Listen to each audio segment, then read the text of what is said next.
Real talk, the metaphor messiah, man. I got this one. Let's go.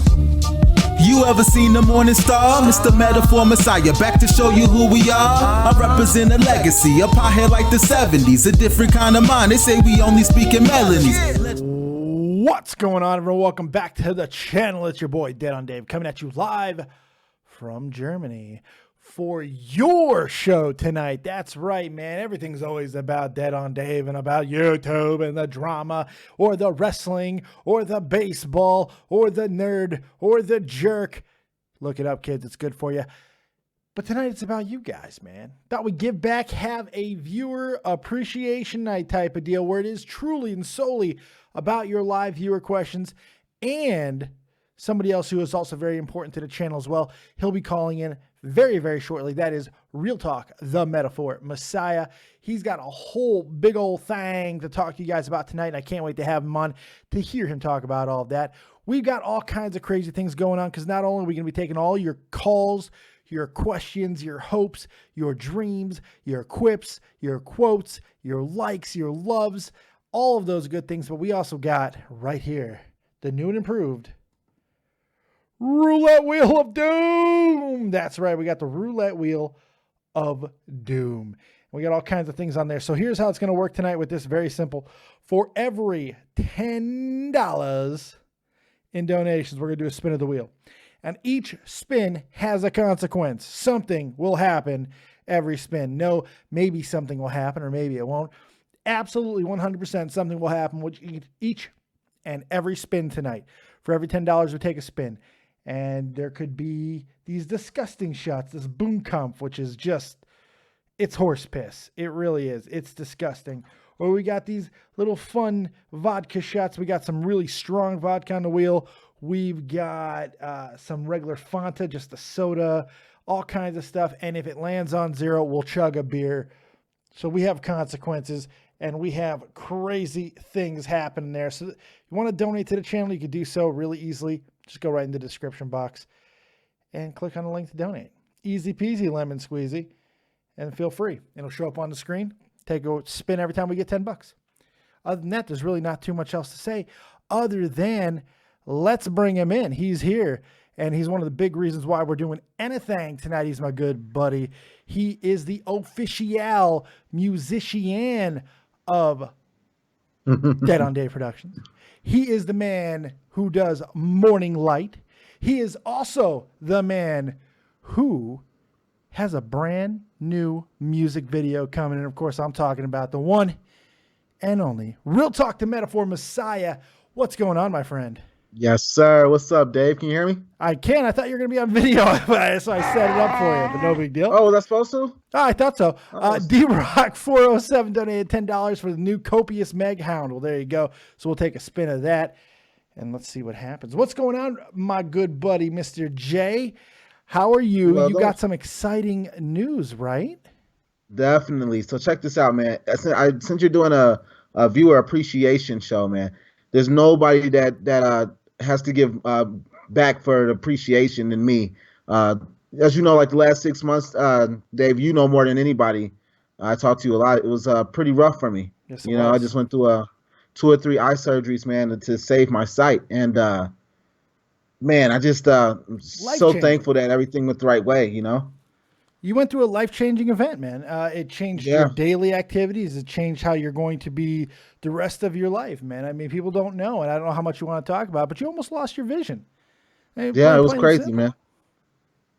It was definitely crazy. So, I don't know, like it just, once I got my eyesight back and everything happened, you know, I just wanted to do a music video as soon as possible. And so we ended up getting an invite to Hideout Studios, which is the same place that Britney Spears goes when she's in Vegas, Lil Wayne, Drake, Five Finger Death Punch, all types of people, man. So this like it was like a big boy real studio. This isn't exactly. This is the big boy stuff. Yeah, it was just fucking awesome. So just those names alone, I was so happy. And it was just right after I found my sight had just came back maybe a week later, and I was just so thankful, bro. Like it just made me just put everything in perspective. And I wanted to do something like creative, but at the same time I wanted to do something where it was like I wanted to show the fans like this is what I do. Like I know a lot of videos you guys see me in the desert or dressed up and doing this and that. But man, this is what I love to do, and it almost was taken away from me. I love making music. I love being in the studio. Yeah. That's what I do, man. I love, like, putting to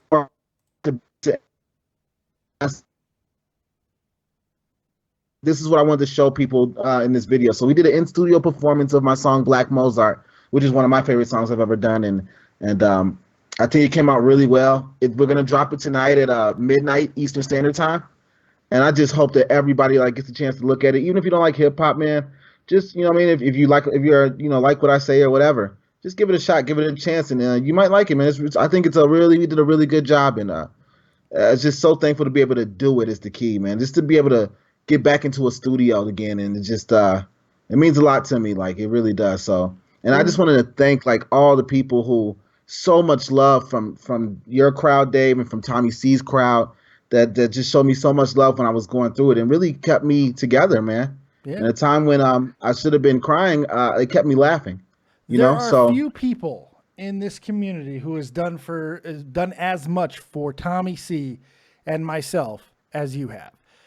You've been one of my truest friends, one of my best friends, somebody that I can depend on almost, more than anybody else. Let's face it. You've made my channel far more legit than it ever was. And I think Tommy would say the exact same thing just because of your music. You are one of the most inspirational artists that I know. And I was really, when you said that you were going to be out and you told me everything that was going on with your eyes, it wasn't easy for me, man, because you are like a brother to me. And I never want to see any of my friends, let alone my family, go through that type of adversity. But you didn't bitch. Right. You didn't complain. You didn't cry. You were like, I'm going to do this. I'm going to get back to work, and I'm going to come back harder than ever.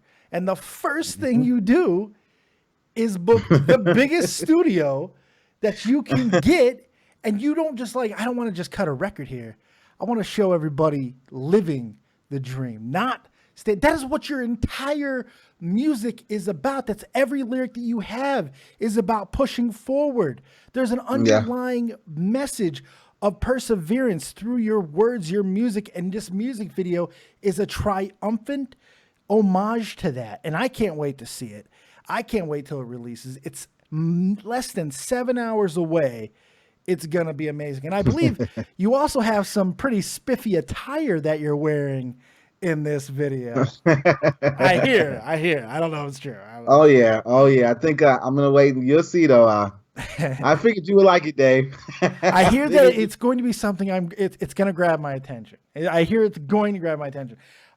So what was it like, man? You're getting into a real studio now, not just to make music, but to actually film something and show everybody exactly where it happens.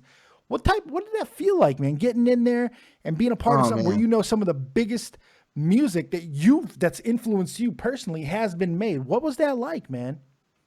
I got to be honest, Dave. It was amazing. Like I said, especially after going through what I was going through, it was such an amazing feeling. And man, I don't know, man. It was just I'm sitting there the whole time, and I'm looking at all the plaques they have on their wall of hit records and stuff like that, and it just felt like maybe I'm supposed to be here, man. Like I'm supposed to be here. Some people some people believe in what they believe in, or you don't believe in it, but I do. I believe in God, and I believe that there's something that has a destiny. I believe in destiny, and I feel like this is my destiny, Dave. So I'm just going to continue to pursue it, and yeah, I mean, that's what I kind of do. If you look at my videos on YouTube, I'm trying to show people that no matter where you're from, no matter where you start from, with hope and hard work and dedication, you can become anything. I know that's cliche to say, but it's true, man. I'm living proof of that. The only time you fail is when you give up. I'm a firm believer in that, man. The only time you ever fail in life is if you give up. That's it. Everything else can be fixed. Everything else you can come back from, almost. I mean, it really is. But when you give up, then it's over. As long as you keep going, at least you keep the struggle. You keep the grind. That's all you got to do. It ain't bullshit. That's real as it gets. That's real shit, man. That's real talk. And like I said, that's all I'm trying to give people is this real talk and show them, we done came up, man. And it's good to see everybody has. And since I was gone, it was amazing to see everybody come up. You, Tommy, everybody, we all have been able to make some moves, and we're a little bit bigger than we were last year, and that's what the goal is, man. It's just to improve, man. You know, so I that's think what it's I kind wanted of to show funny, people. man. When you got hurt, or when this happened to you, not when you got hurt, but when you had the surgery and everything, when you got put down, it kind of was like, I don't know if Tommy felt the same way or if anybody else was, but it kind of lit a fire under me, man. Because it gives you this reminder that this ain't guaranteed. Anything can happen, and if you would have completely lost your vision, I'm fairly certain you would have Ray Charles and Stevie Wondered the fuck out the rest of your music life. Don't get me wrong. But it's a hell of a setback, and it's just a staunch reminder, especially when it happens to one of your closest friends, that you can't take this shit for granted. And you got to keep on going. You got to keep on struggling. And it's just, I don't know, it just kind of lit a fire under me, man. It just made me wanted to create harder. And I wanted to find ways to make sure that I was, you had a place where you can listen to and know that, hey, my boy has got me on lock. So, I mean, every time that I played Morning Light, which I started using around the same time, by the way, it's one of those things. It kind of all fell into place perfectly. And I love you to death, man. I'm so happy for you. I cannot wait to see this music video. I hope everybody's going to be watching it. And if you see this thing on my head, it's called a scouter. I'm going to be reading everybody's power level tonight. And I can tell you one thing. Your power level is certainly over 9,000, my friend. There's no question about that. Hell yeah. And so check this out, Dave. I got one more thing. Oh, I'm sorry. Go ahead. I got one more thing to tell you, bro. Yeah. You know, I got mad love for you and Tommy, bro. And I always told you guys, eventually one day I was going to come visit you guys. I didn't know how. Yep. I didn't know when. But also with the good news of the studio, we got last week we finalized the deal where I will be performing at the FERT Festival in Germany, July 7th through the 10th. Oh, shit. Hell yeah, bro. We're coming out to fucking Germany, bro. I'll be seeing my guys there, man. July 7th. Through the 10th. For one, this is awesome because I believe my wife is off on summer vacation during that time. Awesome. If she's still working at her shit ass job. Two, where do you know where it is? It's in FERT. F-U-R-T-H. It's the FERT Festival. I know where. I mean, I've heard of Firth. I mean, it's not hard to find. It's right next to Nuremberg. Oh, I'm sorry. It's Foot. FERT. Say it, babe. Foot. You're going to Foot. You're going to Foot. Foot, Germany, people. It's right by the toes and the bunions. It's good times. It's awesome, man. And dude, we're gonna fucking so hopefully I can come out and see you guys, man. Hopefully I'll be able to come. We'll be able to tear Germany up, bro. You and Tommy and Mel's invited, and everybody come through and see the boy get down. So I think that's gonna be awesome. It's gonna be something sick. I can't wait for that. That's gonna be a lot of fun. Yeah. Tell the kids where they can find this music video, man, because this is check this out, guys. Tonight, midnight Eastern Standard Time, you can go to my YouTube page. You type in Real Talk, the Metaphor Messiah. Or you can go on I'll have it posted on my Twitter too, which is at Real Talk Legacy or Real Talk the Truth. Or my website, realtalkthetruth.com. Go there, midnight Eastern Standard Time. It's called Black Mozart, the in-studio performance. Check it out, man. And if you guys like it, hit that like button, whatever, share with your friends. We're just trying to spread this message, bro. Yeah. I could give a shit about anything else, man. I just want to spread this motherfucking message, man. Right. It's nice to make money. It's nice to make a little bit of money with it too, but you know. Turn off your ad blockers, fuckheads. Turn off those ad blockers.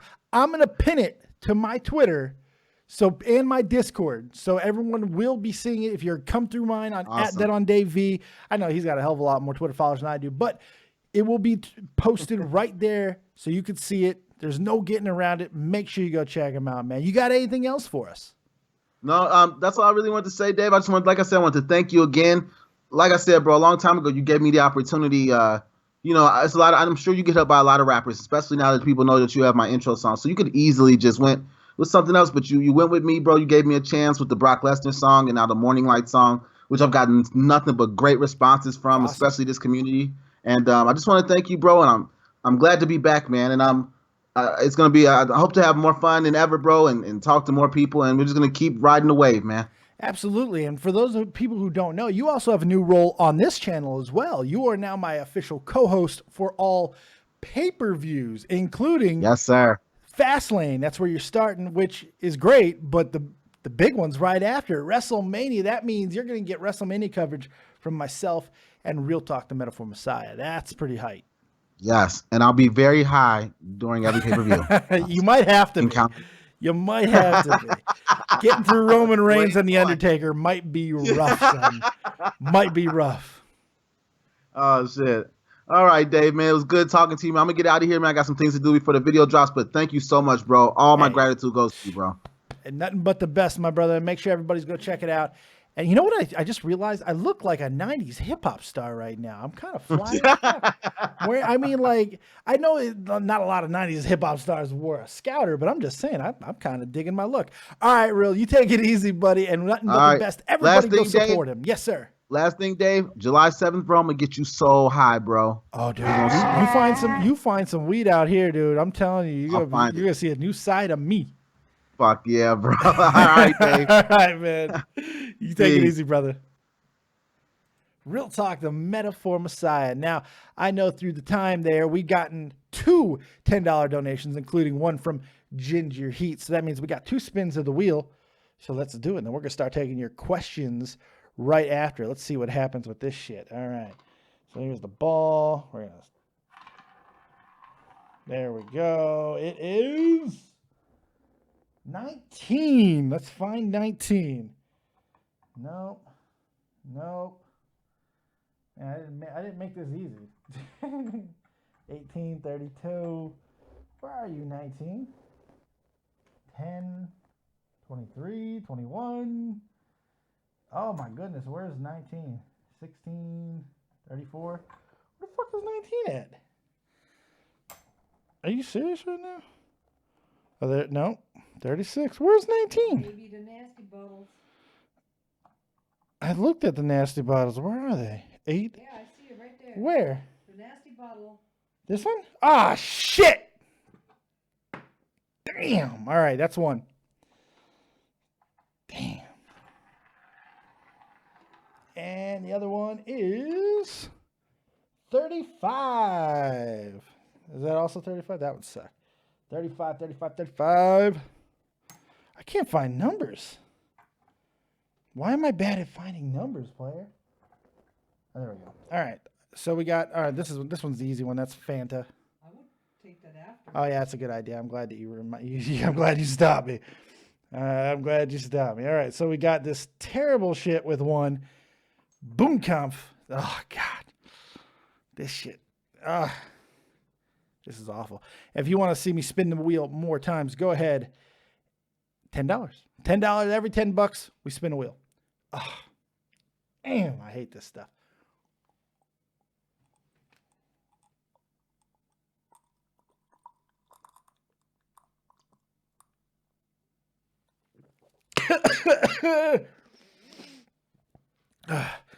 It's like a dolphin just shit in my mouth. And it doesn't come out of the bottle well. Thank God I'm chasing it with Fanta. Oh, there we go. Yeah. Okay, there we go. We're off and running. So if you want to continue to donate, please do so, and we will continue to spin that friggin' wheel. Now we're also going to be taking calls and questions through Skype. David Vancura, DAVIDVANCURA, right there. You can see that on Skype. Or the number, 702-751-2902. We'll also be taking calls through the Discord. So let's go ahead and go to there first. We'll start up in Discord. We do got somebody waiting, so let's bring him in. Brace! You're live with that on Dave. What you got? Oh, he fucks it up. You know, we got a guy waiting, and he messes it up completely. Unbelievable. Brace, you got one more chance here, buddy. Unmute your microphone.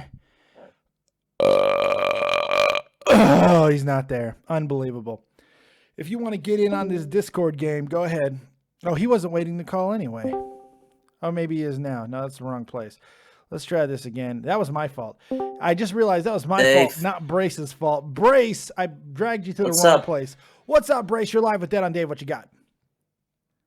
Dead on Dave. What's up, buddy?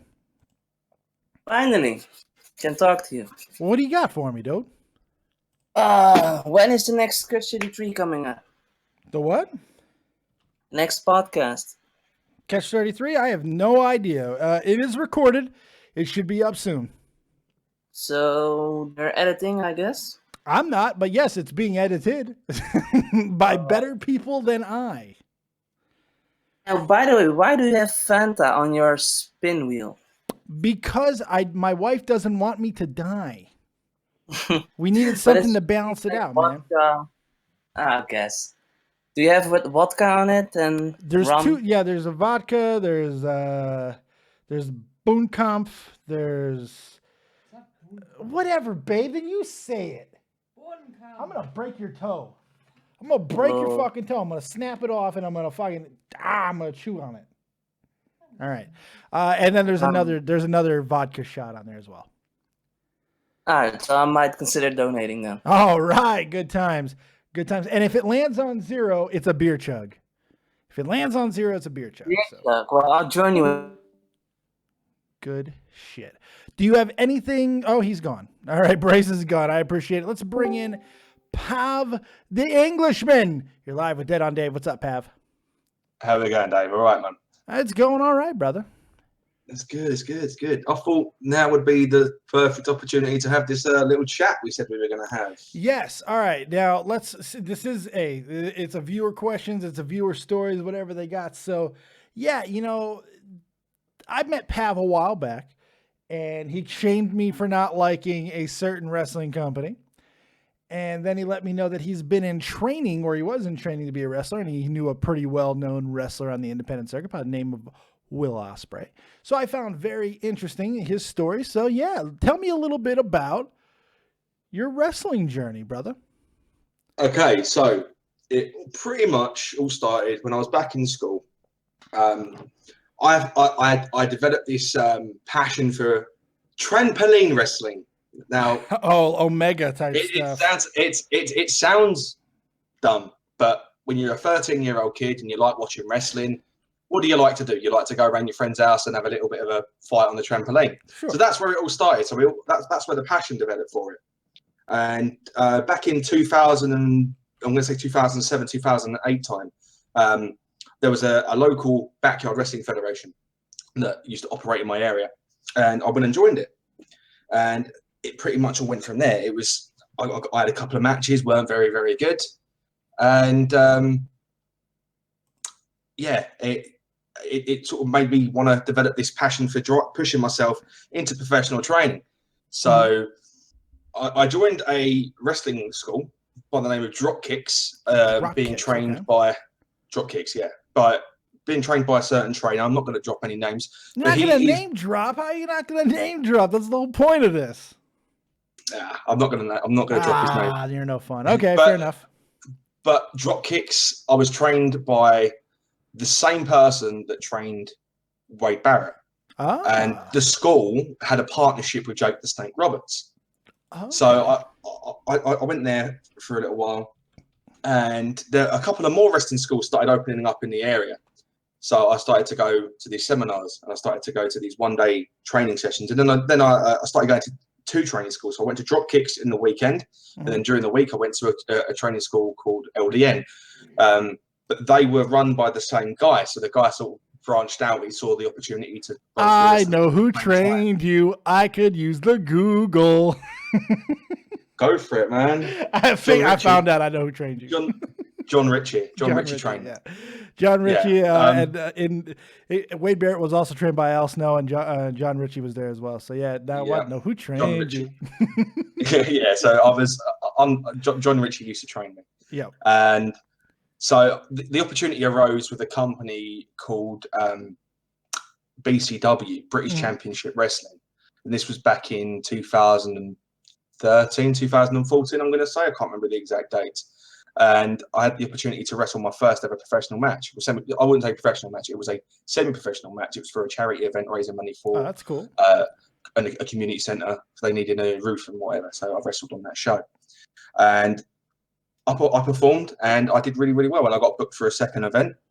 And during that second event, I injured myself quite badly.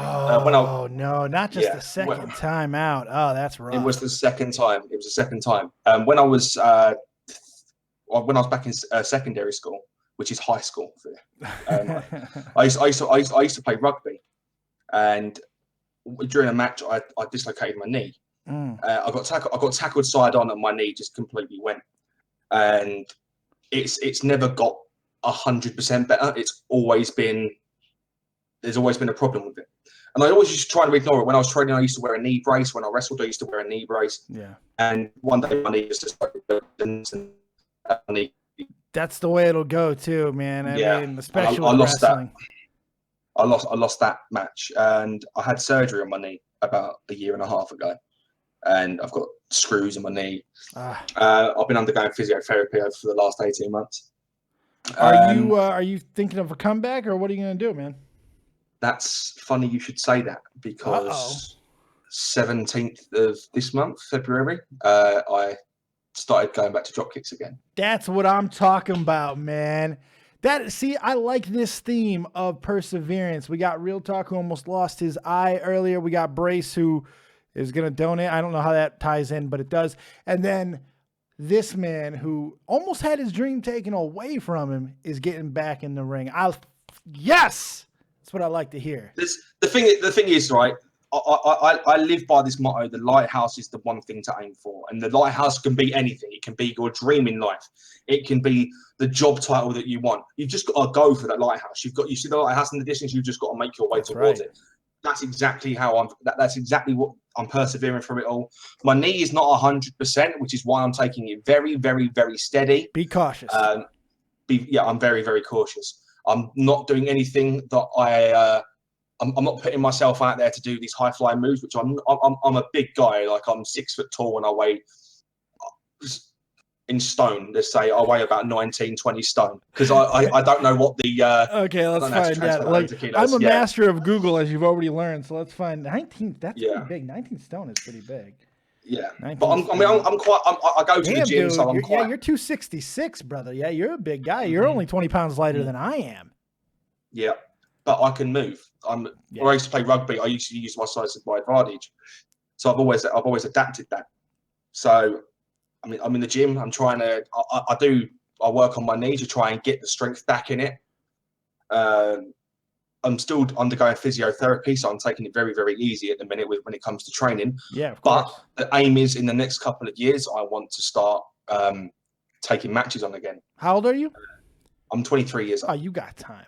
You got time. I've got loads of time in the world. You got time. You're also in one of the best, if not the best, independent wrestling countries in the world right now. There is undeniably. It's ridiculous. You guys, England is going through a goddamn wrestling renaissance right now. It's everywhere. Every style, all the big guys are coming through there. It's becoming what Japan was 10 years ago.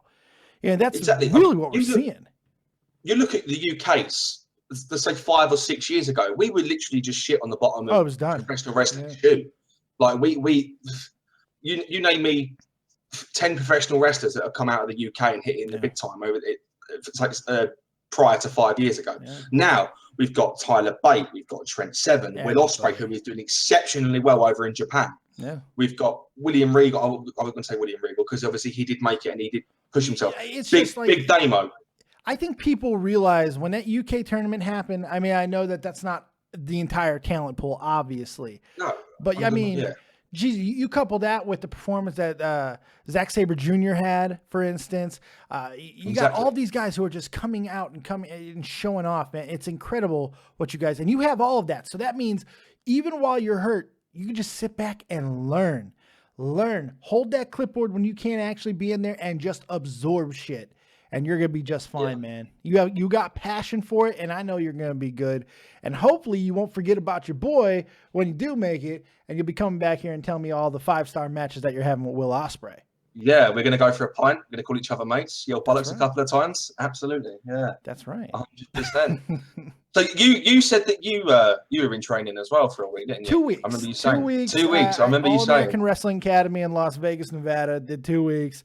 It was nothing. I mean, it was less than nothing. I ran the ropes for a couple of weeks, did some flat back bumps, and that was about it.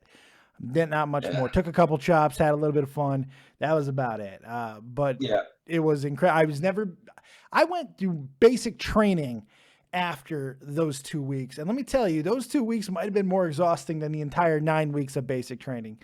That shit sucked. Yeah. I mean, from experience, I can tell you now that people come into these training camps and they say, yeah, I want to be a professional wrestler. I want to make it big. They don't get past the first session for back bumps because they can't handle it. No, it's all about adapting yourself and basically living by the saying, no pain, no gain. You need to adapt. If you can't listen, if you can't, like, I mean, not just listen, I mean, pay attention to detail. If you don't know how to tuck your chin properly, if you don't know how to land properly, it's going to jar you up and you're not going to be, if you can't listen how to effectively run a rope, you're in trouble. You're going to hurt your kidneys. Yeah. You're going to hurt your shoulder blades. There's way more to it than people will ever get a credit for. And it's crazy, man. You speaking about ropes and stuff, right? Here's a little funny story for you. I was wrestling on the first show I was wrestling on, the BCW one, the first ever show, when everyone was getting their matches planned and stuff. Yeah. Me and my opponent, we did a run through of our match, and it included just basically running the ropes. And we both tried running the ropes at the same time as part of a little spot that we were trying to do. Mm. Anyways, I've gone full pelt into the rope. I'm speeding and I'm going as fast as I can. And considering I'm a big lad, luckily, you're going to see where I'm going with this. There were crash mats on the outside of the ring. I run to the rope. All of a sudden, you hear this massive bang. One of the bolts that were holding one of the ropes in place come loose. And I went arse over tit, basically did a moonsault off the canvas. Luckily, I didn't injure myself very, very badly. I got winded. I'm not going to lie. It did. Oh, I'm sure. It took the wind out of me and it shocked me. And we repaired the ring and went back into the match. Yeah. And this thing about listening and the respect as well. Over in Japan, if you don't listen over in Japan, you don't show respect for your mentor, or I think they call it sensei. I'm not too sure what they call it over there. They will basically young boy you to shit. And when I say young boy, there is a video circulating on the internet right now of Minoru Suzuki, basically young boy in Oscar. Mm-hmm. Oscar asked to be young boyed in a match, and there's a video circulating around, and he is literally weighing the 10 tons of shit out of her. I'm going to say one name to you, and I want to know exactly what this name means to you. If you don't know, it's completely fine. Not everybody knows this story. Not everybody knows his name. Do you know Hiro Matsuda? No, I don't know. Hiro Matsuda trained Hulk Hogan in Japan. The story goes that he broke fucking Hulk Hogan's leg for not listening. All right. This shit is serious. You need to listen, especially you go over to Japan. You better pay the fuck attention, because being young boy might be the least of your worries, because they don't fuck around. Yeah. A lot of people in your chat are asking where I'm from, and someone's just guessed it. Is it Luke Morley? I am from East London. I'm a very well-spoken East London person. I would say so. My gimmick, however, isn't very, very well-spoken. If you are familiar with the likes of Shah Samuels, I base my my gimmick off of that. He calls himself the East London Butcher. I call myself the Bailiff. So I basically, this is the first show. Another story to the first show. It was done in a little city called Hackney, which is in East London, and there were about right. The majority of the audience were kids, because it was a community centre, so all the adults were bringing their kids, and I literally, I scared someone during my entrance. So they're sitting there booing me, and I go up to this kid and I goes, "Where's my money?" He's sitting there shaking up, and I went, "You paid to see me. Where is my money? Give it to me now!" And then literally, I made the kid cry. And after the match, I felt so bad that after the whole event, when we were taking pictures and stuff, like, I wouldn't say signing autographs, it wasn't that bad, right? Wasn't that intense. I literally had to go up to the kid and his family and apologise, and I gave him one of my merchandise shirts for free. Damn. I felt so bad. It was it was ridiculous. But yeah, that's my experience with wrestling. I will be back in the next couple of years. Absolutely. When you do, you bring yourself back here and tell me more stories. All right, man. But for now, I got to take some other callers. I appreciate it, brother. Okay. If you want to know more about my story, you can head over to me on Twitter @JoshPabbit, and I'll post everything you need to know on there. That's right. Thanks for having me on, Dave. Hey, no problem, man. Thanks for sharing. I appreciate that. Take it easy. Take care. Let's take some more callers. Why is Mac in here? This is weird. Mac's all right. If Mac's in here, it's for a good reason. So let's find out what's going on with Mac. If Mac's here, it's got to be for a good reason. What's up, Mac? What's going on? I was just trolling your chat. Oh, Jesus. Thanks a lot, Mac. All right. Let me get a non-troll. Take it easy. Let's bring the man from Scotland with the fucking voice you'll never understand, but that's all right. He's so charming, you won't care. It's Will Dillon, Rodimus8 on the Twitter, Gaming Fault on YouTube, my good buddy. What's going on, Willie? I just wanted to ask how you were saying about your wrestling training. Yeah. You done before you, obviously before you went into the army. Yeah. Was that something that maybe you would have kept doing, like to become like a wrestler? Because I know you've got the passion for it and that. You know, the thing was, when I was 18 years old, I decided right after high school I was going to the army. Mainly, I had a 2-year scholarship to UNLV. I was going to go to UNLV. I had this really great girlfriend. I was going to marry her, the whole shebang. Everything was just going too fast, man. My life was like speeding out of control. I had already signed up for wrestling school. I had 2 weeks before I was leaving for the army. I decided I was going to go into the army and, take a little hiatus. My plan was to go back to UNLV, but I wanted to go visit the world. I wanted to go to Germany. That was my whole plan. I wanted to go to Germany. So I had a 3-year tour, I signed for 3. They have you for 8, but I only signed for 3. Because at the time you could actually still sign for only 3, but they had you for 8. I would have done 5 in the reserve, but regardless, I ended up going to basic training, and in basic training, 9/11 happens, changed my goddamn life. So I never went back to Vegas. So I only did the 2 weeks that I had before I left for basic training, and had things gone differently, I probably would have continued training wrestling, man. While I was in college, I probably would have continued training. I loved it. I really wanted to become a professional wrestler really badly. I don't know if my body would have held up. I'm pretty certain that it wouldn't have held up. It was going back then. So no, I'm fairly certain it would not have held up. Do you have any ideas what you might have called yourself? Oh, yes. Yes, I do. My wife knows what my wrestling name would have been. Tell him, baby. Tell him. Dave Danger. That's right. I got a finisher called the Danger Zone, the whole shebang. And she knows this because every wrestling game I've ever owned, I only create one character, and his name is Dave Danger. He always looks the same. He's always got the same move set. I would have been Dave Danger. That is amazing, the Danger Zone. Please tell me you came out to Danger Zone as well. I don't know. No, I was. Oh God, no! I wouldn't have killed myself before coming out of the ring, before coming to the ring by coming out to Kenny Loggins. I don't think that was going to happen. But the Danger Zone is actually it's a variation of White Noise. So yeah, and it was a badass friggin' thing, man. Yeah, I would have been Dave Danger, no question. That's amazing, dude. Absolutely amazing. You got anything else from Mr. Will? I know that you have a charity event coming up. Go ahead and tell the kids about that. Oh, yeah, thanks, Dave. To be saying, I've got the notes here. If it's okay, just to please explain. Go ahead, man. Run through it. This is your guys' show, man. This is what it's all about. Basically, the game in UK and a charity called Special Effects. Mm-hmm. They have teamed up to do a weekend of raising money to create special controllers made for people with disabilities that can't play computer games like us. And it's when you watch the video to see some of the technology they've made, the one that blew me away was there was a young boy, I think he was 12, who was paralyzed from the neck down, and they made a sensor that can pick up his eye movements, and he can play Peggle. It's just as normal as that, or they'll create a special type of controller so you can play any type of game. So the last 3 years, Game and Special Effects have done this. They have raised over £400,000. Jesus.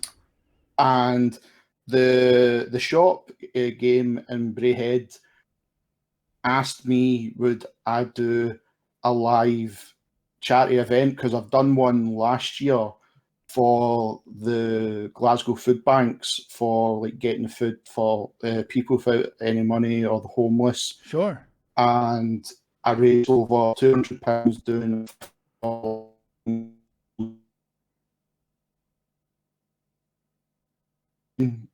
this time it's a 6-hour speed run of Dark Souls 3. Oh, okay.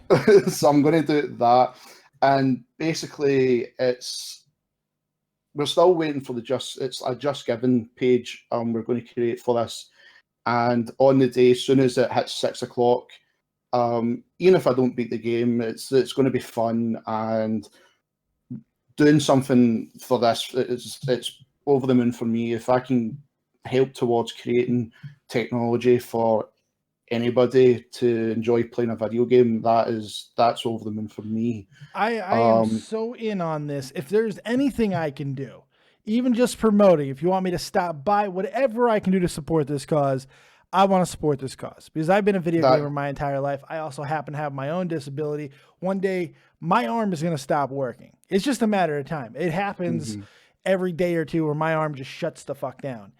Eventually my left arm is going to be completely useless. So this touches me deep, like inside the booty hole deep. And this is a great cause. You're a hell of a human being, Will. Thank you, Dave. No, Dave, that would be brilliant. Anything I can do, you name it, I'll make it happen, brother. Not just even if people came over, we all have a laugh. Like I said, we're setting up a Just Given page, because what we're going to do is whatever we raise on the stream, I'm going to call the shop to find out how much it was, and then on the Sunday night, I'll send you the information to how much that store actually raised in total. So what we'll raise is going to go towards that as well. Sounds good. And it's like you said, dude, it's just something like when I seen that 12-year-old kid finally getting to play a game just by using his eyes, that it does tear you up, because like me and yourself, it's like we grew up Nintendo. We've been able to do this since we're 4 or 5, and the way I look at it, nobody should not be allowed to play a video game. It's the way you get. It's like in how it makes you feel good. You could have a really bad day and you can play a game and it's a release, man. It's an escape. Yeah, it's an escape. So, and it's becoming bigger than ever before. It's absolutely something that people should get behind. I hope that everybody here, if you're able to just donate $1 to this cause, it's probably the best dollar you're going to donate this year, because it's not a cause that you're going to hear a lot about. It's not Habitats for Humanity or anything like this. And I'm not saying that there's anything wrong with any of those charities. I'm saying this is a tangible thing that can really make a difference in people's lives. And it might be superficial in some ways as far as like what it's it's a video game, but at the same time, it's way more than that. And if you're in this stream, more than likely you understand that. So if you're able to, please give to this cause, because it's a really good one. Will, I can't thank you enough for doing that. I think that's amazing. No worries, you're a great man, my friend. Everything on the Saturday, on the actual day I'm going to do it. I'll be sharing on as soon as I go live, because when I go live, I'll have everything in the detail in the description or on the PS4 where you can donate. I think I have a plan. I think I am formulating an idea. I think I have the beginnings of a formulation of an idea of something brewing. We might be doing something incredibly fun and incredibly stupid to help that cause out. Well, that'd be amazing. You get me as much information as you can, and we will continue to release it. Okay, my friend? No worries, dude. I'll be in contact. All right, well, you take it easy, buddy. Right. Have a good Thanks night. for taking my call, Dave. Hey, no Thank problem, you. brother. No problem. Awesome call. That is about as good as it gets right there. Let's keep this train rolling. Sloth, you're live with that on Dave. What you got? Well, I missed the stream where you talked about the PewDiePie and the Jacksepticeye thing. Yeah. That Keemstar was screaming about. Yeah. Dude. Anyways, what I think about it. You mean you're talking about the video where I said my final thoughts? You're talking about the video where I said I'd like to put this to bed forever. You talking about that video? Oh, do you not want? No, I'm kidding. Go ahead, Sloth. What are your thoughts on it? I don't think that Jacksepticeye backstabbed him. I just think he was just putting his thoughts into the matter. But why? Why would he be putting his thoughts out there? Why? Well, what would he be trying to accomplish? What would he be trying to accomplish? Well, I don't know what he was trying to accomplish, but I think that he this was a big thing that happened. Brother, he was distancing himself. He was distancing himself. Huh? He distanced himself. He was taking precautionary measures to distance himself. I mean, that's what it was. Then he walked it back the next day when he got called out. I mean, that's what happened. Well, yeah, but it came off that way. But I think that it was just a big thing that happened to his friend PewDiePie, the guy that he hangs out with a lot, makes collaborations with, and owned or didn't own a company, but like had, Rebel Mode with him and did like a big old stream, He was just putting his thoughts into it. Okay, but if that was the case, why walk back and claim ignorance and claim naivety over his? Because look, the thing is, the problem is, it's not the problem that he spoke out. That's not his problem. There's nothing wrong with that. But there was a clear false narrative being portrayed without any facts about his friend. Not only his friend, but the man who gave him a career. And he didn't address that. Yeah. He didn't call that out. That's a problem. And it just so happens they're with the same studio. Is that coincidence? I'm sorry, man. There's not enough there to make me think for a second that there wasn't some type of ulterior motive. I might be wrong, but that's completely okay. It's just my opinion off of it. The whole thing smelled wrong, and the fact that he walked it back the next day kind of makes me feel even better about that. Yeah, well, the thing is, though, this happens a lot.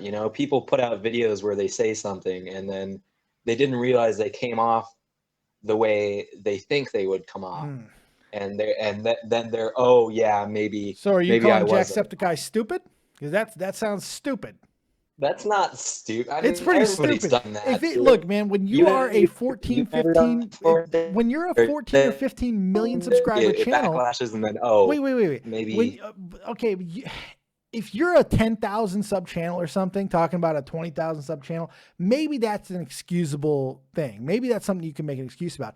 But when you're a 15, 16 million sub channel, talking about a 53 million subscriber channel with your future, his future, and a whole lot of money on the line, I don't think that you could just get something completely brushed away by going, oops. I think you got to be a little more calculated, especially when you didn't, it's not like he came out the next day or a couple of hours later. His video was released a week later. He had plenty of time to formulate his thoughts, and he just, I don't know, man. I can't believe it. I can't believe it for a second. Cause if he wanted to do what you're saying, all you had to do was do nothing. All he had to do was do nothing, and nothing would have happened. Everything would have been perfectly fine. But the fact is, he went and he did a video, and it looked probably how it was. But it is what it is. We'll never know what he's in his heart. But based off your question, I'm going to read your power level. Hold on. Here we go. A 3. Well, that's not good. Oh, Heckerman. I know that's not good. Well, what's all this power level stuff? I missed. What is this? Dragon Ball Z. Now it's a 2. Now it's a 2. All right, Sloth. You have yourself a good night, buddy. Dragon Ball Z? The anime's trash, nigga. Oh, motherfucker. We just got a dude banned for life, son. I can't believe you just said that. All right, first guy who was in here early on the show, let's bring him in. He's got a good name. I like it. David DP23. You're live with that on Dave. What you got? Come on, David. Come on, David. Fix your microphone, David.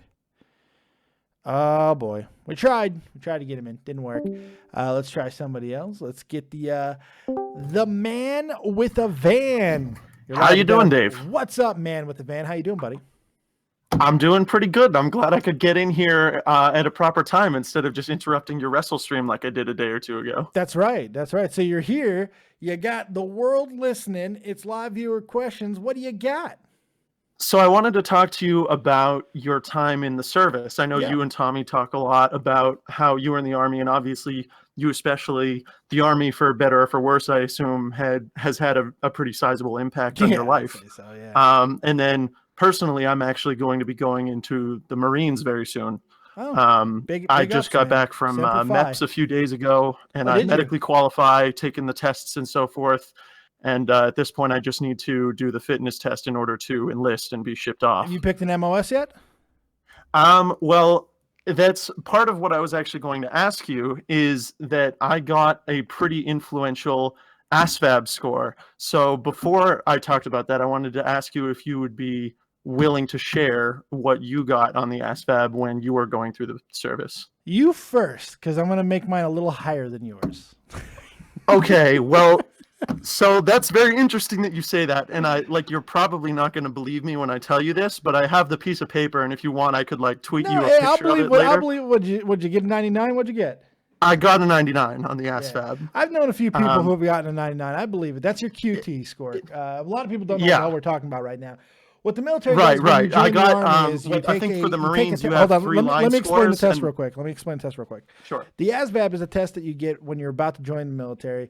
It's an exam. It sucks. It's long. They usually giving you in really crappy ass conditions too. Not intentionally. It's just because they don't put a lot of money into it. And they test everything. Motor skills, math, science, the whole shebang. It's all there. It's all. And I think it's important to note that the way that the ASVAB varies from a test like the SAT, like a test that a lot of other people just going through high school might come into contact with, is it tests a lot of really practical skills like assembling machinery or automotive knowledge, stuff that you might not come into contact with in the public school system. Yeah, motor skills. I mean, it does everything. It really does test every aspect of your brain functionality in a lot of ways. So what it does is you get all that calculated up, and then based off of what you score, it allows you to get into certain jobs within the military. The higher you score, the more technical usually the job is. So he scored a 99, which is a perfect score. It's a perfect score. Right, because it's based off of a percentile. So obviously 50 is average, and then if you're in the top 1%, the score is a 99. So I wanted to ask you, you scored a 70. I scored a 70. So that's still far above average, and that qualifies you for almost everything except officership, right? Basically, I could have became an officer because I was just going to go to school anyway. But no, with me, I ended up going communications. I ended up going to communications, not based off of my ASVAB, because commo guys, you can get, depending on the job, you can get in with a 50, a 55. It's not really that difficult. But I chose my job because I wanted to go to Germany. That's fair enough. So what I was looking at with MOSs is at first when I was going in, one of my biggest passions by far is, working on cars. And I actually have speaking of Germany, I have a Volkswagen Beetle that I've restored myself. Nice. And so that was a really big thing going in. So when I went in, I thought I was going to be choosing the MOS of, I think it's code 35, which is vehicle transportation, or basically the field that has truck drivers and diesel repairmen, LEV repairmen, that sort of stuff in it. But, after I got out, my recruiting officer, after I got out of the test, my recruitment officer was basically telling me that first off, that field would be a waste. And second off, he didn't want to tell me to hurt my feelings or whatever initially, but he thought that because of my height, I probably wouldn't qualify because I'm 6'5". I think there's a maximum height requirement or height allowed for being a truck driver. You can only be 6'2" or 6'3". To drive the truck, because depending on the truck. I can't speak for the Marines. I can't speak for the Army though. I knew a lot of 88 Mikes. That was that was the name of the truck drivers in the Army. 88 Mikes, and there's plenty of tall ones because there's some big ass trucks you could be driving. Obviously, but I think because I'm with signing a 99, in I got to be honest with you. If your recruiter lets you become a truck driver with a 99 ASVAB score, he needs to be kicked the fuck out. Well, that's what I was about to say is after I got out of that score, actually a quick little side note, a story. When I got out of the score, when you're used to taking standardized tests that they pass you through in public school, you're waiting sometimes months to get your test score back. Right. But as soon as you're done, they serve it on the computers. They just hand you a printout as you're walking out the room of what your score is. Yeah, basically, yeah. I wasn't putting too much weight on it because I knew I would do well. Like, but the jobs I was looking at before the score didn't hinge too much on it, so I didn't really know how the test was scored. Mm-hmm. So he hands me a sheet that says 99, and I didn't really think much of it. So I was like, okay, I assume that's decent. But I bring it up to the waiting room where the other guys from my office are, and I'm like, hey, I hand him the piece of paper, and I'm like, hey, can you tell me like what the score means? Is that good? And the guy gives me like, if looks could kill. This guy gives me a look that would turn me into a quivering puddle, and I didn't understand. Like I still wasn't kidding. I'm like, no, I'm serious. Like, is this good or not? And he's just like, fuck, that's a fucking perfect score. You couldn't have done better. Now fuck off. I'm gonna say something that like, a lot of Marines are not gonna like. I don't give a shit because I'm Army. I can say what the fuck I want. I don't give a crap. With a 99 ASVAB, you shouldn't be joining the Marines. That's what my physician told me as well. I'm just being real with you. What are you doing in the Marines? You should be like in the nuclear program with the Navy. And I was thinking about it. I was about to say Navy or Air Force might be way better suited for a 99 ASVAB. Army is fine, but I mean, like, of all the four, 99 ASVAB is wasted in the Marines, especially now, man. Things are changing. Look, you could do something like there's different technicians that you could become within the Marines, but I don't know, man. You might want to what I was looking at with my test score after thinking some things over was using the money that they give you towards schooling while you're in active duty in the 4 active, outside of the GI Bill. Yeah, I was looking to use that in order to get some sort of online degree so that I could go into the officers program. And so because they can cut your 4x4 contract off right where it stands, as soon as you have your degree, and if you already have the test scores to qualify for officership. Can you go to college now? I mean, is that even a possibility for you? Yeah, like financially, can you go to college? Because I mean, why don't you just do ROTC? That's the main reason why I'm joining the service. Yeah, is that when I got out of high school, I was obviously somebody that was primed to go to college, but financially it couldn't be supported. And my parents were the types that had cut me off as soon as I turned 18 of any sort of support. So the point that I had to return from college and get, a day job to support myself. Yeah. How old are you now? So I'm still 18. Okay. Well, check it out, man. With a 99 ASVAB score, there are qualifications that you have that you can get yourself grants and stuff to go to ROTC. You might want to consider talk to your recruiter about ROTC programs. That might be the way to go, because if you go to college and become ROTC, that's officership. That's the whole shebang.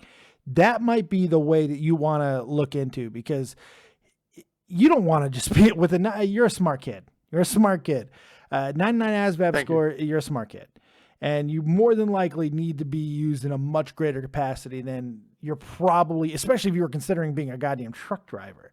No. Well, I think I've the point that I have still been alluding to is that I was looking finally at being either an aircraft mechanic or working towards being an officer, because an aircraft mechanic actually has a decently high test score requirement to get in. And also there was a guy grind, man. I hear it's so fucking repetitive. I've known a couple aircraft mechanics. God, I've heard it's repetitive as shit. It's like it's.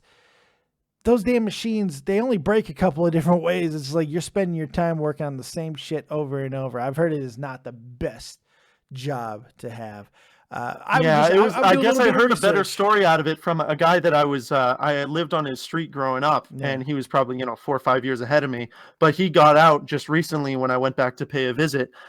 As soon as he got out of, I think he was just 4 years in being an aircraft mechanic, he got a contract with Boeing for like $140,000 a year or something as soon as he got out of it. So, and he had nothing but praise for the type field. of education that you can get while being an aircraft mechanic is huge. I mean, like, you get a lot of education just for going through that school. So it's definitely something to think about. But honestly, I would look into some ROTC programs. They pay for that shit now, so I would correct me if I'm wrong. Is that where they pay your way through school with the idea that you will sign that you'll become an officer as soon as you complete your degree? You are becoming an officer. Yeah, you do 4 years and then you go in as I don't know what the Marine rank is, but for us it's first lieutenant or second lieutenant, excuse me. And you get the old butter bar, and I would highly recommend that, my friend. Just look into it. All right. Look into it before you do anything official. At this point, exactly. at this point, I still have to qualify through the fitness test in order to just enlist, But, I've been listening to the stream while I was working out just now, and then I realized that this might actually be a decent chance to call in and speak with you about some of this stuff. Get after it, get yourself in good physical condition, and then really think about what you want to do and look into it. Okay, buddy? I'm going to take some other callers. You have yourself a really good night. Yeah, you too, Dave. I'll keep listening. No problem, brother. Check it out, guys. We are still going a little bit strong here. We're going to continue to take your calls. I saw some Skype callers. Get up back in here and call in on Skype if you're so inclined. We'll also continue to be spinning that wheel. That's right. For every $10 in donations that we get tonight, we spin the wheel of doom, the roulette wheel of doom. And we've got all kinds of stuff on there. We got a couple of these little party shots. We got some strong ass vodka. We got this disgusting boom comp. What's it called? Boning comp, whatever. Boner comp. And if it lands on 0, we chug a beer. And it's Tommy C's favorite, Beck's Gold. That's right. So we got all kinds of good stuff there. If you want to donate, please do so in the description box. For every $10 we get, we will take a spin of the wheel. And, of course, we are taking your calls live on Skype. David Vancura, DavidVancura. And, of course, number 702-751-2902. Let's go back to the phone line. 347. You're live with Dead on Dave. What you got? Yo, Dave. What's up? What's up? What the hell? I'm just saying. I just saying. say hi. I'm not saying anything. I had to clear my throat. Not that it's fine. Okay, Go ahead. okay. Yeah, just clear my throat. Okay. Yeah.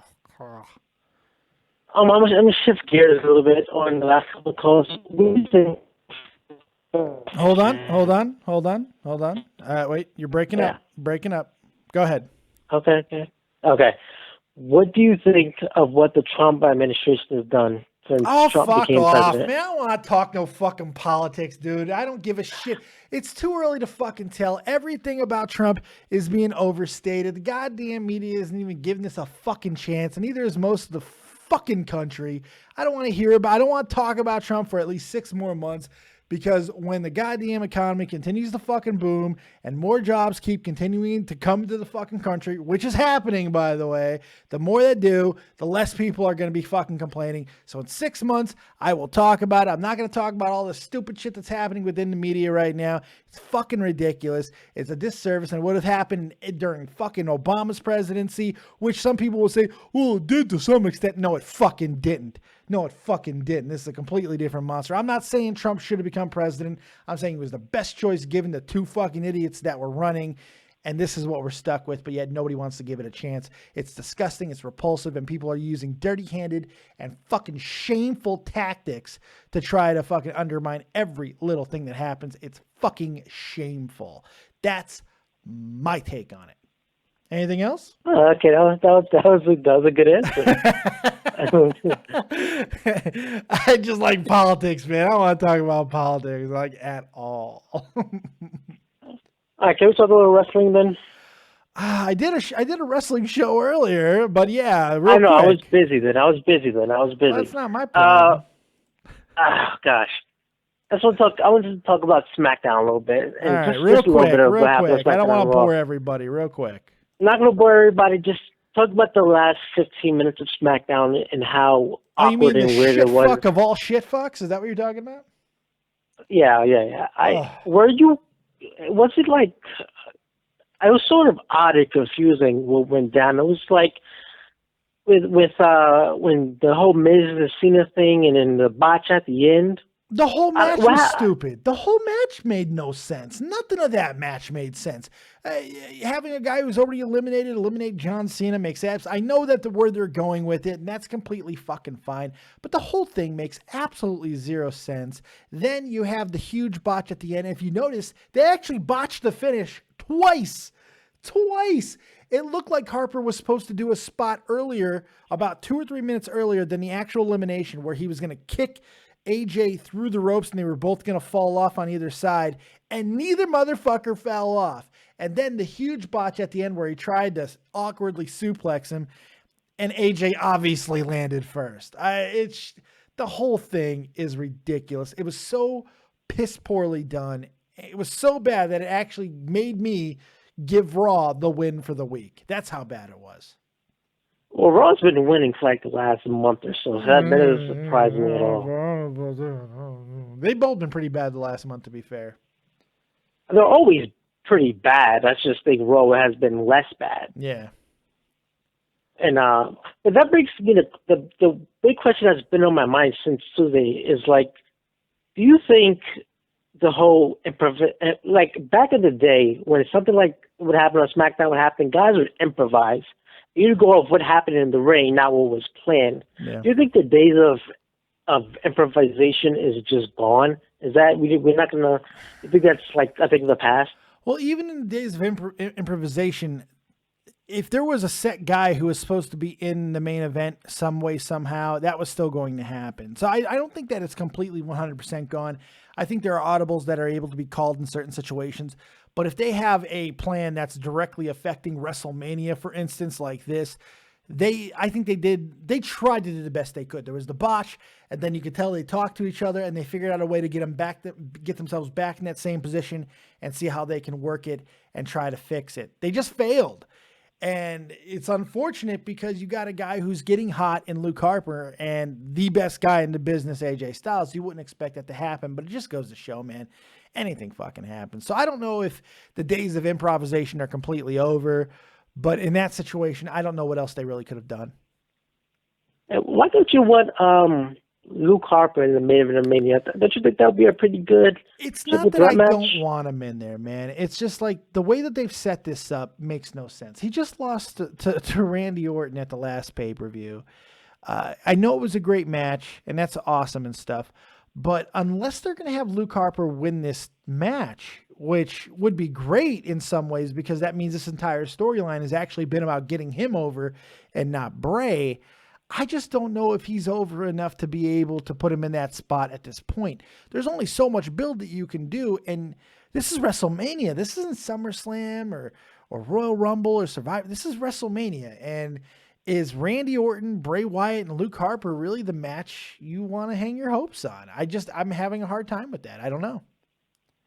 Well, I mean, the alternative is either Bray versus Orton or Brock versus Goldberg in the main event. And well, the final match is going to be Brock versus Goldberg. I mean, it doesn't matter what else is happening. WrestleMania is going to tout 5 main events because that's what WrestleMania does. The last match will be Brock and Goldberg. Almost 100%. Wait. When Randy Orton won, they announced that he'd be in the main event of WrestleMania. They always say that shit. I believe the year that CM Punk was the champ, the Royal Rumble winner took him on, and it wasn't in the main event. I mean, they say that all the time. They call any title match a main event. They call triple main events. They do that shit all the time. Being a main event and closing the show are not mutually exclusive anymore. I mean, if that's how you interpret what they're doing, I guess so. I don't feel that way. We'll see, man. I'm telling you, there's almost no way in the fucking world that they are going to let Randy Orton and Bray Wyatt or Randy Orton, Bray Wyatt, and Luke Harper close over Roman Reigns, The Undertaker, over Brock Lesnar, and Goldberg. There's no way it's happening. There's no way. I mean, like, people are going to be so pissed off over the Brock Lesnar and Goldberg match. I don't think people realize how mad they're probably going to be, but y'all are going to be mad. People are going to be so mad over that, and they're going to be even more furious over Roman Reigns and The Undertaker that you have to close with one of them, because if anything follows it, it's going to get booed out of the building. It doesn't stand a chance. So one of those matches is closing, and my money is on Brock Lesnar and Bill Goldberg, but we'll see. I'm going to take some other calls, buddy. Okay, man. See you. Fair enough. All right, pal. Take it easy. We are taking your calls live on Skype. David Vancura, DAVIDVANCURA. And of course, that number, 702-751-2902. Let's keep on rolling. 803. You're live with Dead on Dave. What you got? So I'm going to switch gears here. I know Beta did a topic, and I just saw in the chat talking about an IHE Catch 33 podcast, but is there ever going to be, all this PewDiePie, Jacksepticeye? Is there going to be a Catch 33 episode on that ever? No, not entirely. We do talk about PewDiePie. We don't talk about Jacksepticeye because it hadn't happened yet when we recorded this episode. But we do talk about PewDiePie in this episode. We talk about a lot of things in this episode, but I hate everything. And it's a fantastic episode. I can't wait for it to be released. By the time that we record again and the time comes out, it makes no sense to do another episode on a story that's already fucking dead. It's a dead story. Yeah. You know, I don't see the point of it. I really don't. I think people are getting tired of it, but it might get brought up, but a full-on episode, I doubt it. More than likely, we'll talk about it when we do our live follow-up show the night of or the night after the show actually releases. We do a live episode on the Catch 33 YouTube page. So we'll probably talk about it during that show. All right. Fair enough? Yep. All right, buddy. You have yourself a good night. Thanks for calling in. You too. All right. If people are looking for the number, it's on the goddamn screen. It's right above my fucking head. Look, it's right there. 702-751-2902. It's right there. And the guy who just used it is Old School Matt. He's here and he's old and school. What's up, buddy? With WrestleMania rapidly approaching, are you going to do another Crimes Against Wrestling involving a WrestleMania event? Nobody watched Crimes Against Wrestling. I'm so disappointed because I thought Crimes Against Wrestling was one of my smartest ideas I've ever had. I thought it was a can't miss. This was going to be the wrestling show that was going to make me fucking rich. And nobody watched it. I fucking love it. Yeah, but even now, each episode has 150 views. Nobody watched it. And now, unfortunately, this is part of the thing that comes with getting a little bit bigger. What do you want to put your time into? You know, and I know that might sound a little sellout-ish or whatever, but the reality is those shows take time to put together, man. And the juice isn't worth the squeeze if 150 people are watching it. Because I'm passionate about whatever I do. Don't get me wrong. But I'm just as equally as passionate about talking about something else than wrestling. And I would much rather do an interactive show where several hundred people will be involved than do an episode of Crimes Against Wrestling that nobody's going to watch. So it's harder for me. I'm not saying it's not going to happen, but it might happen. I can understand what you're saying. You put a lot of effort into things like this, and you'd like to get good results out of it from your viewers. But it's okay. It is what it is. Let me answer something on in the chat real quick because people are freaking out. Okay, yes, I'm in Germany, but with Skype, you can pay and buy a number. When you buy that number, you could pick whatever number you want. You can make it look for fucking Swazali if you want. It doesn't matter. You can pick a number from anywhere you want. I picked Las Vegas because I grew up in Las Vegas. I was born in Chicago, but I grew up a lot of my life in Las Vegas. So I picked the 702 number. It was that simple. But I am in Germany. But you can buy a number through Skype and have it whatever you want. So there you go. There's the explanation. What else you got, Old School? You were talking about this earlier, the glorious idea of having Shinsuke versus AJ at WrestleMania. Would you want to see that as the opener? I want to see it anywhere, just as long as it's not on the pre-show. I would definitely see it as the opener. I don't have a problem with that. I don't think placement matters with that match because wherever you place it, it's going to steal the show. Because you said it yourself, no matter how much they bullshit people, there's one main fucking event. This year, it's a little bit harder. Well, I mean, what is the main event this year? I mean, honestly, what do you most? Do you really think that Brock Lesnar and Bill Goldberg should be closing the show? Because that's what's going to close the show. But do you think that's what should be? I don't know. Is there a match that really is getting you that excited where you're like, this is a definite, absolute 100% closer? You know, I don't know. It's harder for me. This year's hard. Even with Goldberg going to be having the title, which he's going to have. I mean, I think I've got an idea what they are going to close with. It's just not necessarily what I want them to. Yeah, fair enough. Hold on 1 second, guys. Check it out. People who are like, well, I don't want to call the number because it's expensive. Well, Skype to Skype is free. So get yourself a free Skype name and call my Skype, which is also right here. David Vancura, DAVIDVANCURA.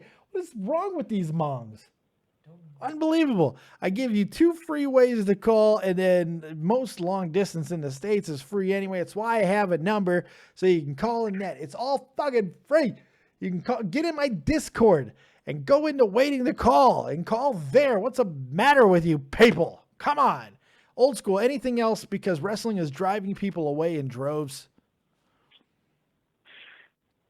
I got nothing left for you. I just wanted to ask about your court thing in WrestleMania. I'm good. Sounds good, buddy. You have yourself a good night.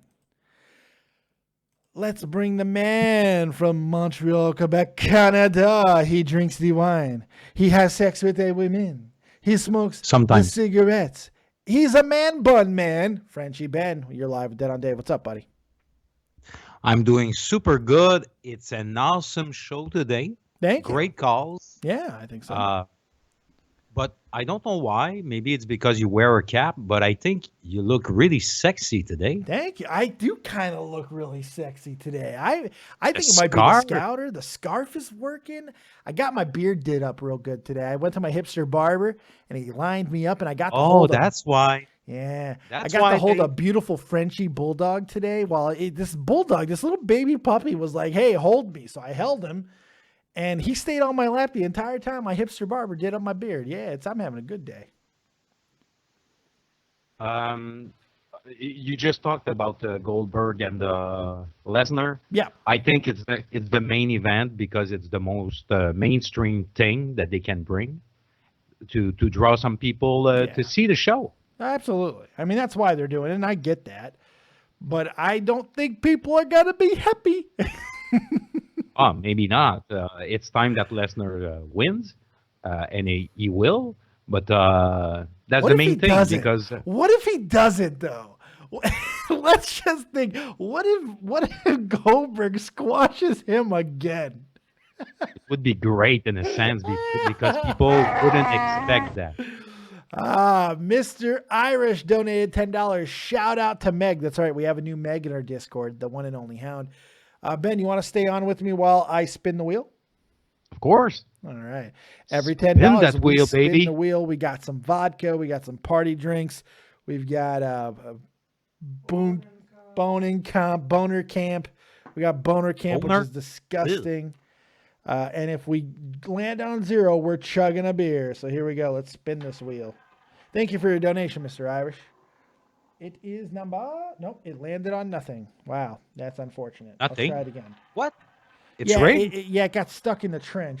Here we go. 5. Does the mafia have something to do with it? What's that? Does the mafia have something to do with it? The mafia has something to do with everything, Ben. Shh, don't say anything, though. Yeah, that's right. All right. Looks like we got vodka. Looks like we got the vodka. Oh, boy, this is going to be bad. This is going to suck balls. Not good.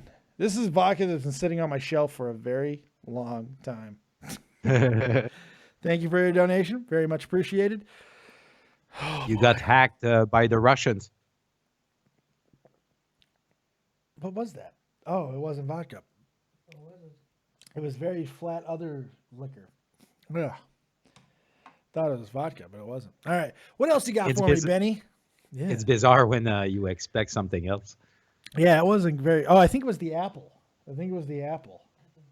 I have 2 questions for you, Dave. Yeah. And it's personal questions about wrestling and you. Let's do it. Because you told the people that you would be called Dave Danger. Yes. I want to know, what was your set of move and what would have been your finishing move? My finisher was the Danger Zone, which was a variation... Danger Zone? Yeah, the Danger Zone. It was a variation of White Noise. I actually had the entire move planned out. It was a variation of White Noise. And my finisher, or my setup move, was a very simple double arm DDT. Not exactly like the Dean Ambrose version, but more like the Christopher Daniels, the Angel's Wings. Not between his legs, though. I'd go off to the side, and it's a carryover into a DDT. And I love that move. And that would be the setup, the signature move, if you will. And the finisher would be the Danger Zone. So, yeah, I'm a dork. So you said it's a variation of White Noise? Yeah. Okay, I'm going to watch. I don't remember what is the move, but I'm going to check on YouTube. It's a move by Sheamus. Actually, that move is a variation of what Fit Finlay used to do this move too. It was a pretty damn cool move. Basically, you go over, you hold them over diagonal ways. Left shoulder has the legs, right arm has the head, and then you drop them down. It's pretty cool. It's a cool move. Okay. You'll see it. I'm gonna check. Today I didn't know what to expect during your show, so I prepared a form of game for you eventually that I will do. A little quiz. But I'll keep it for another time. I like the tease, Ben. Man of mystery as always. Do you have anything else for me? No, it's great. Have a good, fun show. Everything's fine. All right. Thank you, Frenchie Ben. You have a good night and go eat the poutine. I mean pussy. I mean pussy. Pussy, not poutine. Go eat the pussy. I wish. I wish. All right, buddy. Have a good night. Ciao. It might smell better. It might smell better than the poutine. I'm not sure. We are continuing to take some calls, questions, and of course, donations. For every $10 we get in donations, we will spin the wheel. What, babe? You look like you have something to say. Just a yawn? You're going to make yawn face? Yep. All right.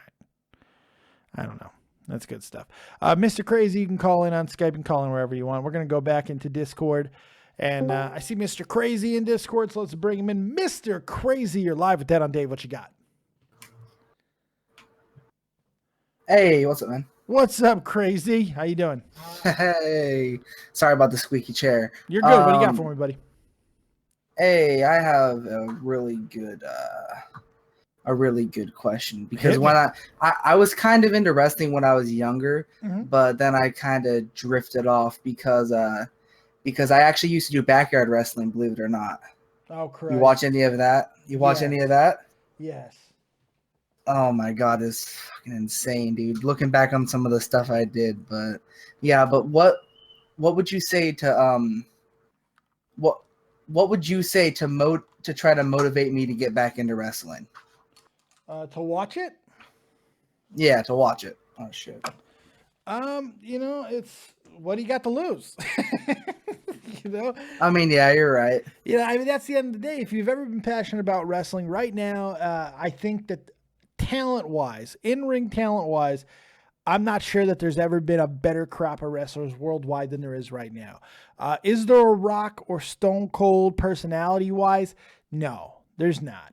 But athletically and what people are doing as far as pushing the envelope physically, it's never been better.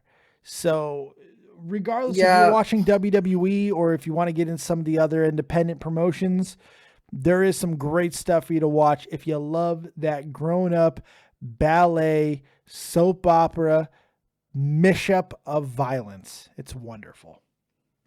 Okay, all right. And also, since you're a pretty successful YouTuber, I would say, I don't know about that. what would you say to what would you try? How to become successful? Is it just like, fuck? How would you? You broke up. I didn't hear what you said. Repeat that, please. You broke up. I couldn't hear you, buddy. Say that one more time. Oh yeah, sorry. What would you say to a successful YouTuber? Or like how would you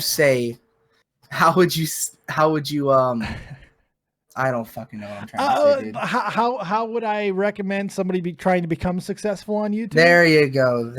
Well, once I figure it out, I'll be sure to let everyone know. No, the reality is even to get to this small level that I'm at, which I'm a micro YouTuber. I'm not successful. I'm not professional. I barely make any money off of this. Nothing to... Still better than some of the shit I've seen. I do okay. Don't get me wrong. I mean, the donations that people give me is fantastic, and I'm starting to make a little bit more off of ad revenue where I can be like, yay, okay, this is great. Even to get to there, a couple of things need to happen. You either need to be heads and toes better than everybody else that's doing the type of content that you're doing. And sometimes even that won't fucking matter. So here's exactly what I'll tell you to do. Invest as much as you can to get the best type of equipment that you can so you're never lacking in quality. You want your sound quality to be top notch. You want your visual stuff to look as good as it humanly possibly can. So try to cut out as much variable as possible. The other big one is make friends. Make friends, man. All right. Nobody does this on their own. I never did. Tommy didn't. Nobody does. We all have friends. We all have people who are better than us in other respects. That's the key.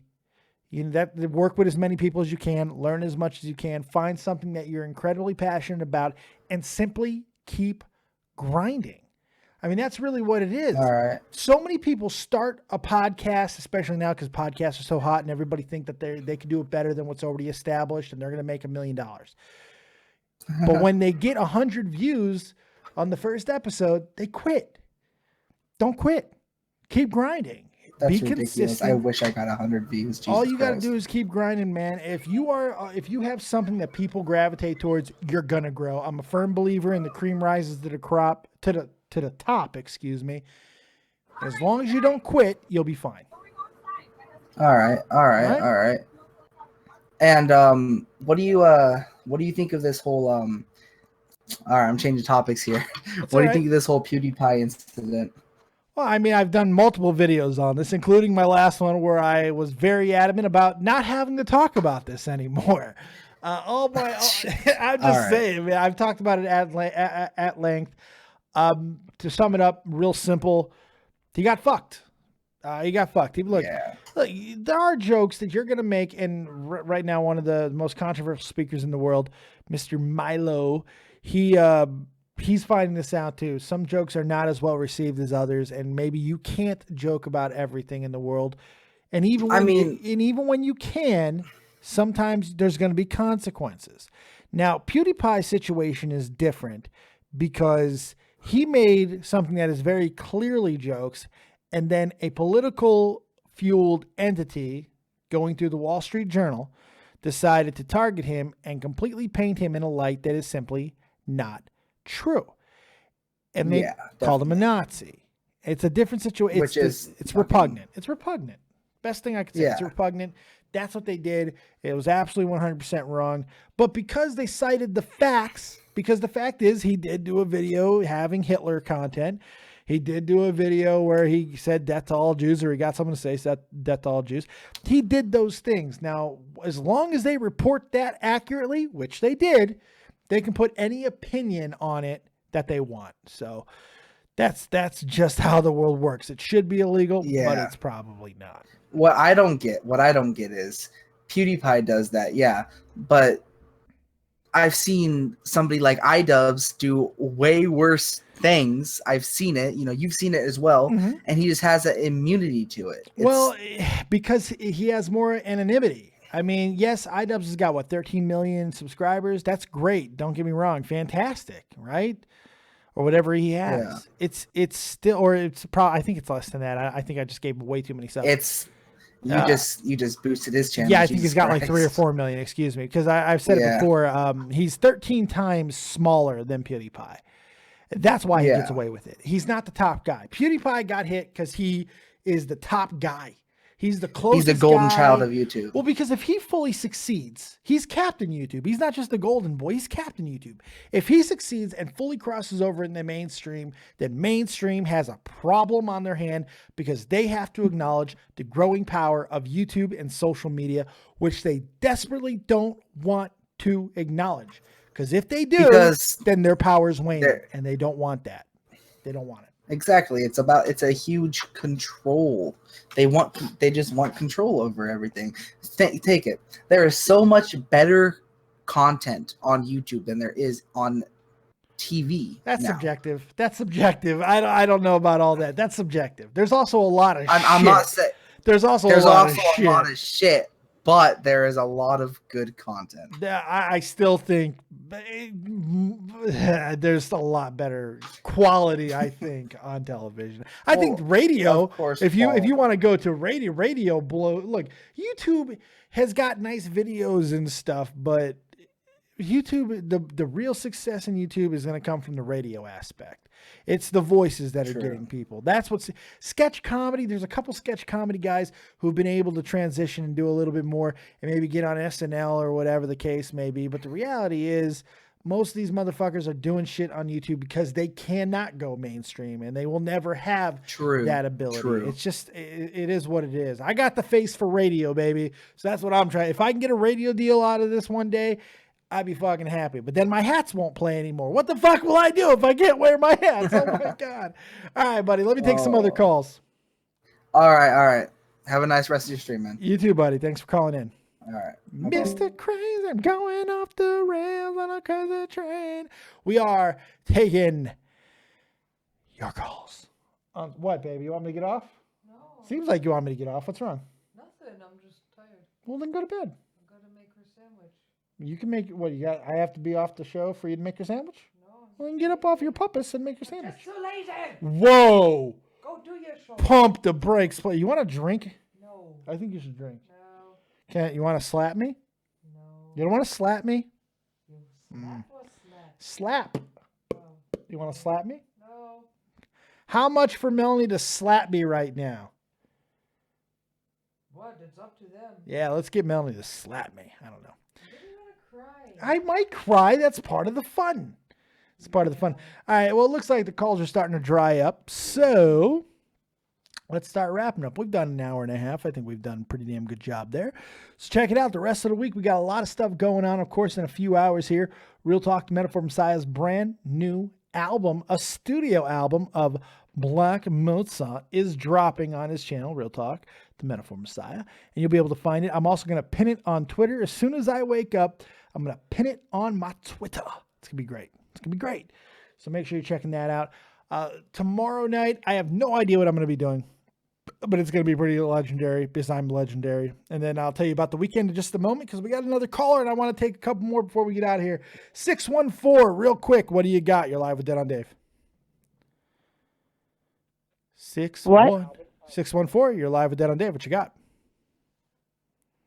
Hi there. I had a question about one of the things you have on your channel. You're so clever. You're so clever. Baba Booey? Really? Come on, you gay. You're so lame. Oh, God. Why can't I, say something? Fantastic. All right. Well, getting back to what I was saying here. That's right. I izzled it. Friday, we got Nerd and the Jerk. And here's what I'm going to tell you about Nerd and the Jerk this Friday. I am looking forward to this episode of Nerd and the Jerk more than any episode that we've done to date. It's going to be off the chain. How off the chain? We're going to have 3 hosts from the very jump. Myself, Jake Link, and the gorgeous, the luscious Aeon. All 3 of us, same time, because we're going to be tackling something so near and dear to Jake and I's hearts. I can't even begin to describe it. The 90s, baby. One entity that had a grip on it. If you were a kid of the 90s, I'm going to give you a little tease. I don't want to give it away completely, so I'm going to give you a little tease. Camp Anawana, we hold you in our hearts, and when we think about you, it makes me want to fart. All right, there's your clue. Now, you might think it's one thing, but it might be something more. So, just ruminate on that. And Friday night, 6 p.m. Eastern Standard Time. Oh, we're going to hit you guys so hard. Oh! I can't wait. It's going to be great.